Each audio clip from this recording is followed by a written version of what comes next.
Hey guys, Brad Danger here, and this might be just the worst modern engine ever produced. But before we crown a king in the land of terrible motors, we have to look at the other disasters fighting for their own throne. In other words, here are 15 engines that you should avoid at all costs, leading to one power plant that might be the ultimate suck. Buckle up, because this is going to get very ugly. Now, before we get started, what exactly earns an engine a spot on this list? A bad engine can be a lot of different things. It might be brutally hard to work on. It might be notoriously unreliable. It might have one part so poorly designed that the whole thing collapses like a folding chair at a sumo wrestling match. And sometimes it's all of the above. So let's kick things off with the engine that checks nearly every bad engine bingo square. The BMW N63. On paper, the BMW N63 twin-turbo V8 sounds incredible. 8 cylinders, 2 turbos, and a power band that should rip your face off. But in reality, it's a microwave stuffed under a hood. BMW put the turbos in the hot-vee, which basically cooks everything near them.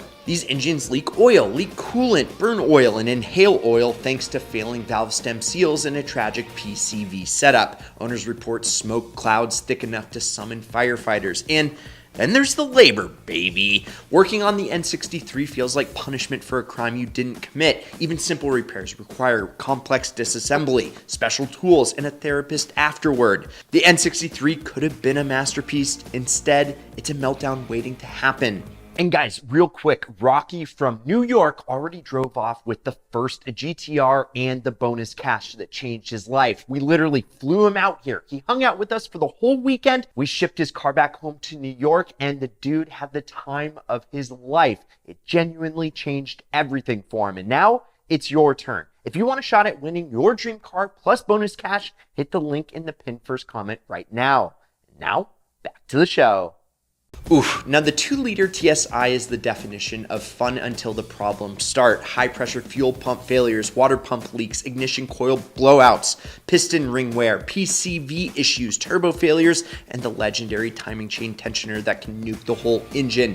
When it runs well, it is great. Trust me. Keeping it running well is the expensive part. These engines age like milk. A lot of mechanics refer to the early TSIs as job security. If you buy one out of warranty, be ready to spin the wheel of misfortune every time that you start it. Subaru owners love to joke that you can't tell whether the guy in front of you is vaping or just boiling coolant. The EJ25 and later the FB20 made head gasket failure into an identity. These boxer engines are fun when they work, but keeping oil, coolant, and combustion in their correct rooms is apparently too much to ask. Even after Subaru claimed to fix the problem, newer FB engines inherited the curse. I love Subarus, I love the sound, I love the all-wheel drive, but I do not love replacing head gaskets twice before 100,000 miles. GM tried to get fancy with the Northstar V8, overhead cams, high compression aluminum, everything, but the head bolts pulled out of the block, causing massive overheating and total engine failure. Not just blown gaskets, the bolts literally ripped out of the aluminum like a toddler tearing wrapping paper. Even basic repairs require removing half the engine bay. The starter is under the intake manifold because, of course it is. The Northstar could have been GM's most modern engine flex. Instead, it was a meltdown generator. Hyundai and Kia have improved dramatically in recent years, but the Theta II engines were a widespread disaster. Metal shavings from manufacturing defects, catastrophic bearing failures, blown rods, oil consumption, class action lawsuits, massive recalls. This thing was a grenade with a warranty. If you own one, check your oil like it's a newborn baby. The engine might be knocking already. This engine turned oil into pudding thanks to a water pump that leaks coolant directly into the crankcase. The 2.7-liter V6 quickly fills with sludge. Owners often had no warning until the engine seized, and even when working, it barely made enough power to escape a parking lot. If engine failure had a mascot, it would be this engine wearing a paper hat. GM tried to turn a gasoline V8 into a diesel to cash in on the fuel crisis. Instead, they created one of the worst automotive disasters in American history. The blocks cracked, the heads warped, the bolts stretched, the engine couldn't handle the pressure of the diesel combustion. They ran like tractors and died like fruit flies. Many owners swapped back to regular gasoline engines. That's how bad they were. They were really bad. Toyota rarely swings and misses, but when they do, it is spectacular. The 3VZ FE was underpowered, overheated easily, and blew head gaskets often enough to trigger Toyota's repair program. Owners nicknamed it the 3-point slow, which is generous considering its performance in a 4Runner. Toyota redeemed themselves with the 3.4-liter 5VC, but the 3VZ, straight garbage. The 1.4-liter Eco-Tech turbo found in Cruises and Sonics is notorious for destroying its turbocharger thanks to clogged oil lines. When the turbo fails, metal shards circulate through the engine, turning a simple repair into a whole engine replacement. Cheaper to swap the entire engine than fix the turbo. Let that sink in.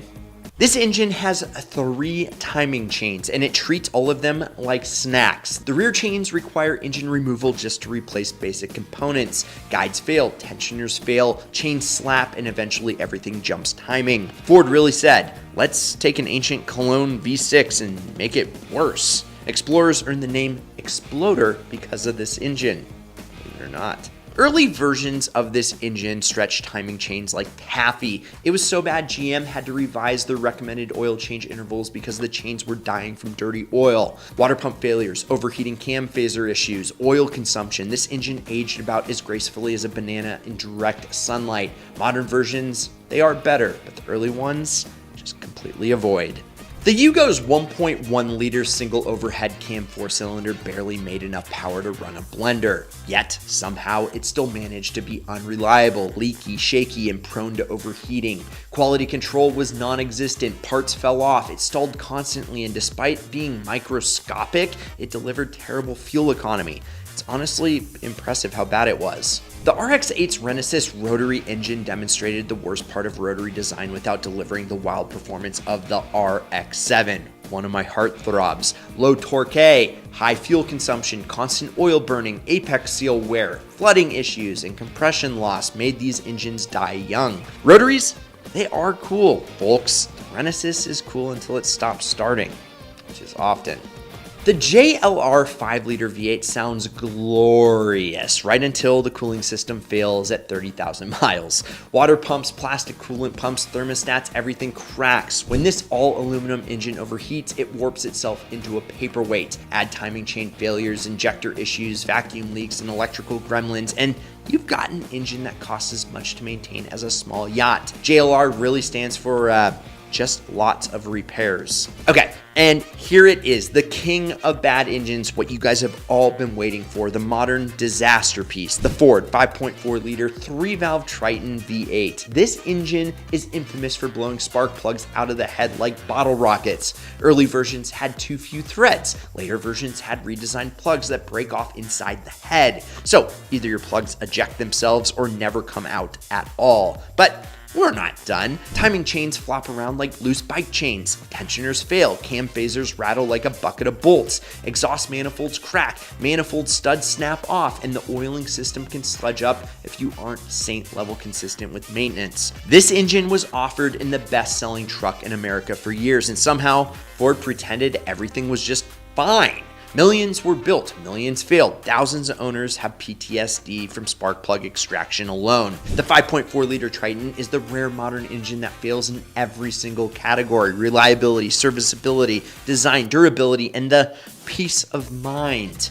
It is the final boss of bad engines. It's the king of suck. And after talking about all these disasters, I need a snack just to calm down. So if you enjoyed this video, well, like, subscribe, turn on that notification bell, and remember to go to winthisIdealcar.com to get entered to win your dream car plus cash. Also, check out some of these Ideal vids over here. I'm Brad Danger. This is Ideal. We'll catch you next week, and promise me one thing: keep living the Ideal lifestyle.